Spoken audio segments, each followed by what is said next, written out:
So guys, जिन जिन बच्चों का exam अभी आने वाला है सीयूईटी का, जिन जिन ने दे दिया है उनके लिए तो ये वीडियो नहीं है, बट जिनका आने वाला है एग्जाम उनके लिए ये वीडियो बहुत ज़्यादा इंपॉर्टेंट है। तो प्लीज़ वीडियो को एंड तक ज़रूर देखना। सो मैं अभी 28 को मेरा फिजिक्स, केमिस्ट्री एंड इंग्लिश का एग्जाम देकर आई थी। एंड मैं आपको बताऊंगी कि इंग्लिश में क्या और पढ़ना चाहिए, केमिस्ट्री में और क्या पढ़ना चाहिए, फिजिक्स में और क्या पढ़ना चाहिए जिससे आपका स्कोर बहुत अच्छा हो जाए एंड बहुत अच्छा आपका एग्जाम जाए। एंड क्या मिस्टेक्स हैं जो और बच्चे कर रहे थे, मैंने देखा एंड कुछ मैंने भी मिस्टेक्स की हैं। सो मैं आपको बताने वाली हूँ। सो वो मिस्टेक्स प्लीज प्लीज प्लीज बिल्कुल भी मत करना।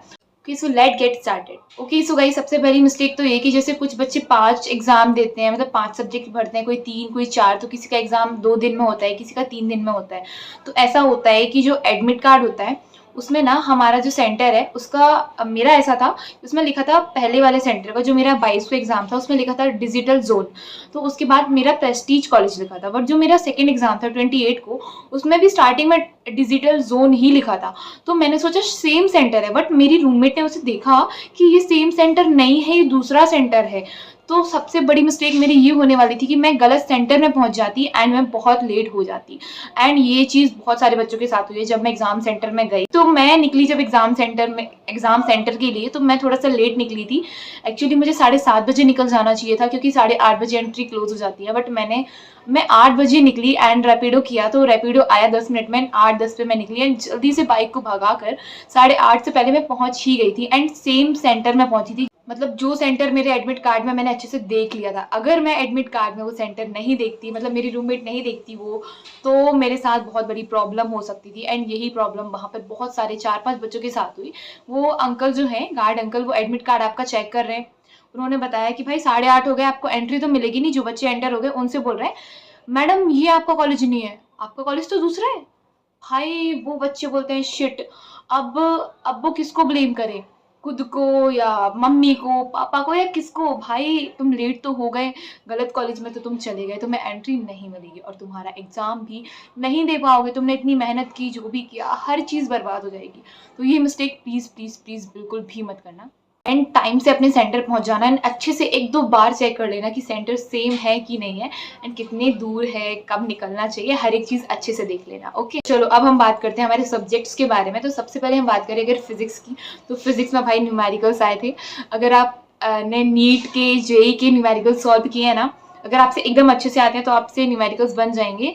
एंड जो न्यूमेरिकल्स का पार्ट आता है वो लाइक इलेक्ट्रोस्टैटिस्टिक्स से आता है, moving charge, magnetism and matter and current, electricity. मतलब ये जो चैप्टर्स हैं जिनसे न्यूमेरिकल्स मोस्ट ऑफ द आते हैं, अगर आपने नहीं किया है ना तो आप सीयूईटी अड्डा के जाके लेक्चर्स देखो, जिनमें सर ने पीवाईक्यू सॉल्व कराए हैं, उनके प्रैक्टिस सेशंस हैं, वो अटेंड करो एंड वहाँ से आपका कॉन्फिडेंस बढ़ेगा। एंड उन वीडियोस को देखकर आप बाद में भी उन क्वेश्चंस को ज़रूर से ज़रूर सॉल्व करना। एंड थ्योरी का जो पार्ट है, अगर आपने नहीं पढ़ा है ना, तो आप सीयूईटी अड्डा में जाओ, सीयूईटी अड्डा 247, उसमें जाकर आप फिजिक्स के जो थ्योरी है, फिजिक्स की थ्योरी जो निचोड़ सेशन उन्होंने लिया था, आपके लिए वो इनफ है वो थ्योरी। एंड बहुत अच्छे से टीचर्स ने वो समझाया हुआ है।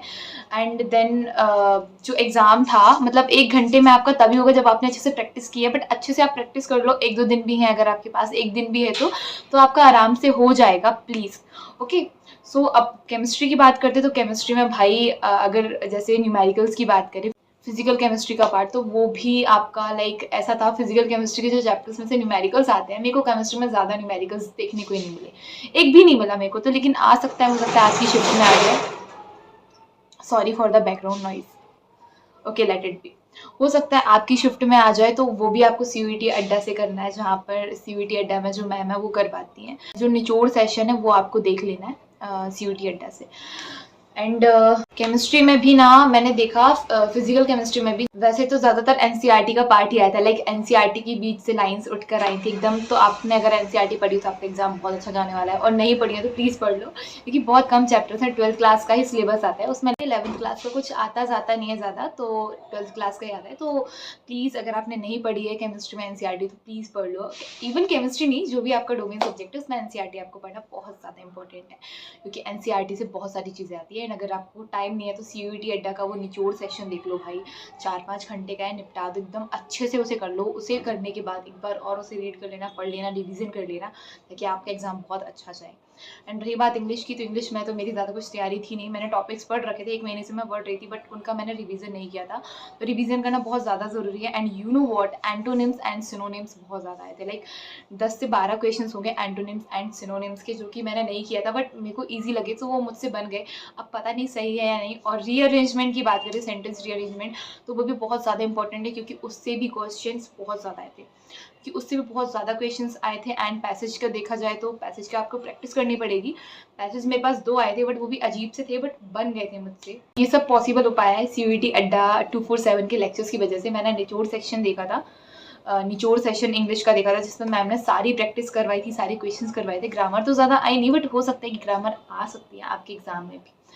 सो बस यही सारी चीज़ें थी, एंड यही मिस्टेक्स थी जो आपको अवॉइड करना था। एंड एग्जाम सेंटर में जाके पैनिक बिल्कुल भी नहीं करना है, आपको आराम से एग्जाम देना है। आप बस यही सोच कर जाना एकदम फ्री माइंड से कि भाई जो होगा देखा जाएगा, जैसे स्कूल्स में बोला करते थे। तो टेंशन लेने की कोई ज़रूरत नहीं है। Keep hustling and keep practicing. And अगर आपने मेहनत की है तो आपको अपनी मेहनत का फल ज़रूर से ज़रूर मिलेगा। सो बस यही था जो था आपको कहना था।